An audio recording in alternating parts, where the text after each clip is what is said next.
So ito guys, so meron namang bagong website si Metamax. Metamax.asia tsaka Metamax.plus. So guys, ito nag-join ako dito kasi na-invite ako ng kasama ko sa trabaho dati na technician. Sabihan ka ba naman na kumikita daw siya monthly ng 16,700. Tapos yung buong pamilya niya kumikita ng 300,000 monthly dahil sa Metamax na to.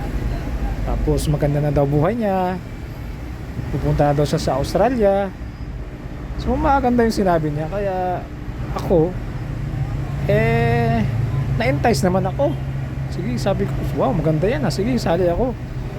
Pero sinabihan ko na siya na anytime pwede mag-shutdown. Tsaka baka scam to. Sabi niya naman, hindi talaga scam. So wala, nadala ako sa sinabi niya sumali ako. So ngayon ito yung Metamax na bago. Ayan, same na same yung Metamax na sinalihan ko.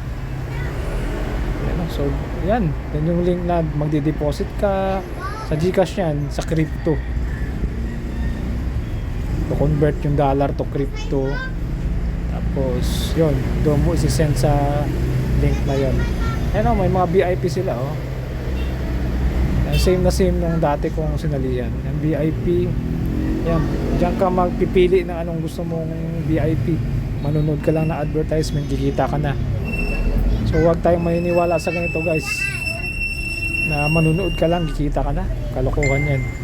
Wala na ano lang ako, talagang nasama